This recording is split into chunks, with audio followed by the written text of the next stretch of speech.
Eu sou Carolina Lopes, trabalho aqui no 639Hz e hoje eu estou aqui com Sérgio Seixas, um dos cofundadores do 639, para falar sobre o tema da autoconfiança. Sérgio, uma pesquisa de um aplicativo de relacionamentos mostrou que 90% dos jovens que estão lá procurando se relacionar procuram o amor, mas que só 44% já teve prática de alguma relação. Quando foram buscar ali os principais receios de entrar no encontro, viram que 56% tem medo de ser rejeitado pelo parceiro, pela parceira.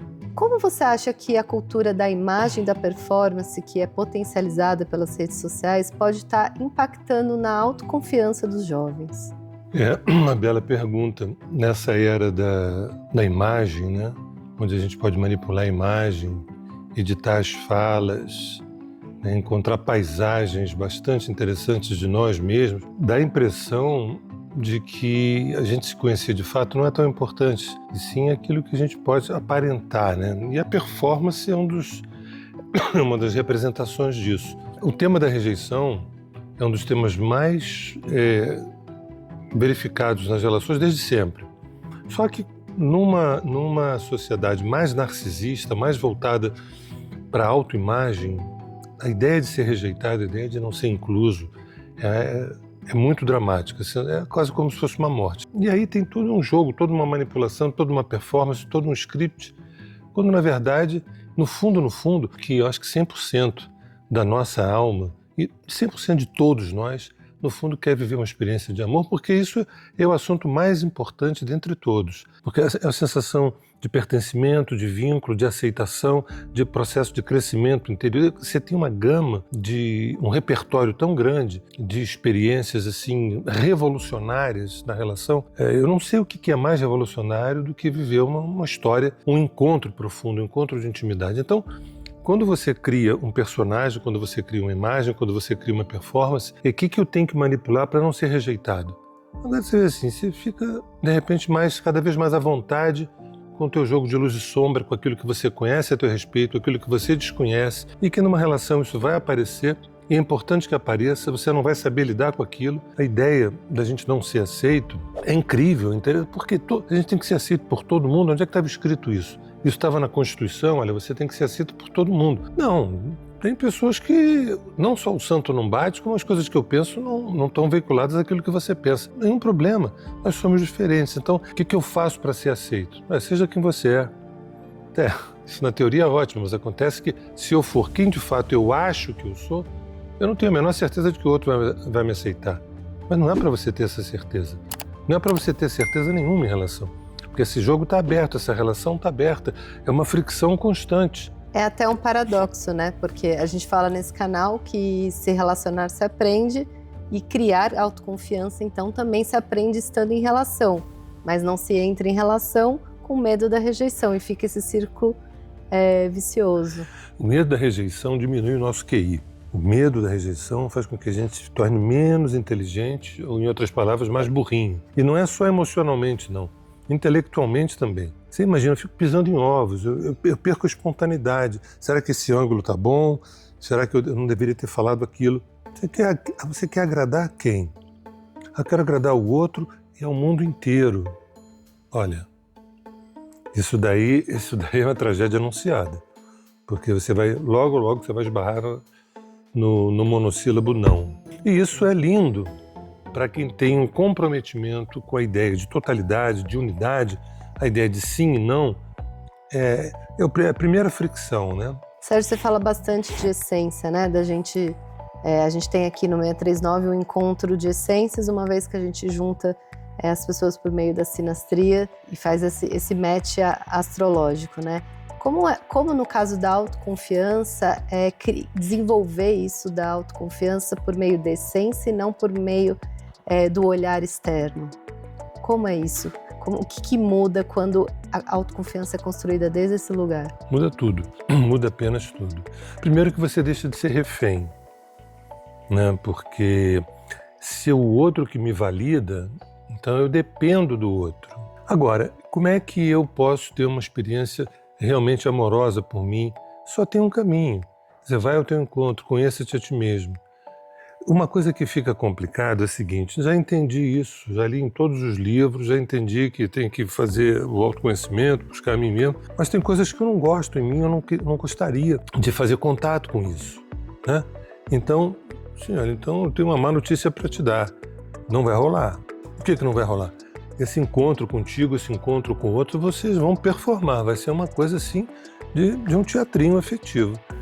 Então a gente tem que construir um olhar de uma reconciliação com o nosso lado desconhecido, com a nossa autoignorância, com o nosso autoabandono. Então se a gente está vazio, se a gente não é sujeito de si, a gente tem que corresponder à expectativa do outro. Então, como é que você gostaria que eu fosse? Dá para você me fazer? Eu vou tentar. Tudo bem para mim, sempre vai dar ruim. Até porque o outro começa a se desinteressar. Uma coisa muito importante é eu perceber admiração pela pessoa que está comigo. Está comigo 10 minutos, 20, 30 ou uma vida inteira, eu só serei admirado se de fato eu for genuíno, espontâneo, original. E as relações é o melhor caminho para você poder fazer esse rastreamento, que não é um rastreamento intelectual, é um rastreamento orgânico. Puxa, eu conheci você, achei você bonita, achei você interessante, mas não seria melhor a gente se afastar para a gente não ter problemas? Ou, eu acho que eu quero ir mais adiante, porque tem coisas que estão abrindo dentro de mim. Estou me alargando, estou me alongando, estou me aumentando, estou crescendo. A dor de não ser aceito, a dor de ser rejeitado, a dor do outro não me aprovar é muito maior do que... Será que dá tempo de eu me autoconhecer? Isso leva muito tempo? Isso gasta muito dinheiro? Como é que é isso? Isso é tão vago, né?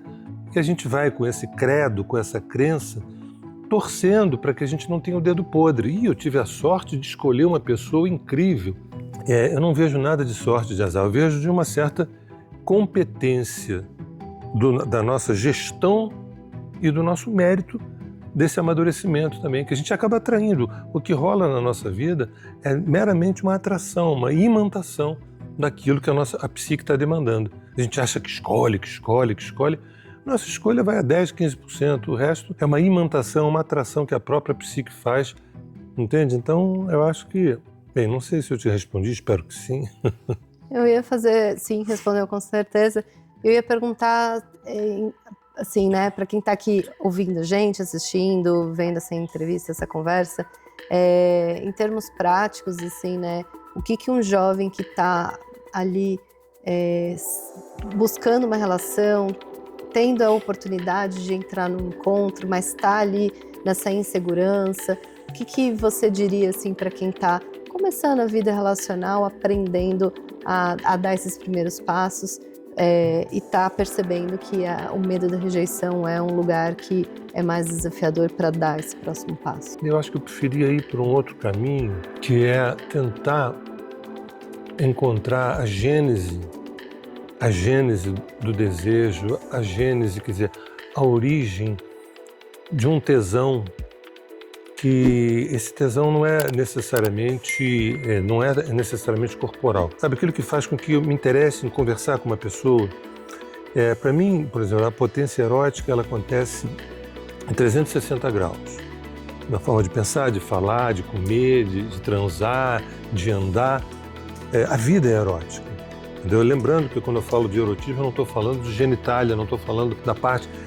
É uma visão ampla da vida, do prazer de estar vivo, do prazer de estar se relacionando. Então, o que eu poderia dizer é o seguinte, a gente tem que... Eu acho que essa geração jovem, né, Z, por exemplo, geração Z, de 95 a 2010, ela precisa ser ajudada no sentido de perceber que há uma potência erótica na vida. E uma coisa que fica muito potencializada é em relação a 2, a 3, a 4.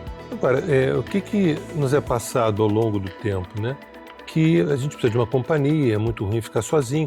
As coisas mais horizontais, as coisas mais simplórias, por que ser uma relação? Porque eu detesto ficar sozinho, não gosto da minha companhia, eu tenho uma carência, eu gosto não sei o quê. E nunca é o seguinte, não, porque eu acho que uma relação me provoca, como eu preciso ser provocado. Né? A gente vive também uma certa inércia, uma certa acomodação, uma certa preguiça, isso dá um trabalho, é melhor não mexer nisso. Quer dizer, a gente tem uma reconciliação com aquilo que nos provoca, que nos leva na beira de um abismo para dizer assim, escuta só, vamos criar asas e vamos voar, vamos fazer com que essa relação possa me ajudar a ter asas e voar na minha direção, na direção de coisas mais elevadas. Então, do lugar de onde eu venho, relação para mim é sinônimo de uma revolução, de sair de um piloto automático do fazer, para o ser. E quando a gente chega no ser com S maiúsculo, é sinônimo de amor, entendeu? E esse amor, tem uma frase que eu gosto muito, que é o seguinte, quem ama já se sente amado. E isso eu não tô desqualificando a reciprocidade. A reciprocidade é uma coisa deliciosa, mas eu não posso depender da tua aceitação para eu poder legitimar o meu afeto por você. Ninguém vai me proibir que eu te ame. Se você diz não para mim, eu pego tudo isso que eu sinto e jogo fora. Ah, mas Sérgio, se eu ficar alimentando isso, eu vou sofrer muito. A pergunta não é ficar alimentando isso, mas eu quero viver isso. E se isso, até que isso possa sair de mim. Se não houver reciprocidade, se você não disser sim para mim, né?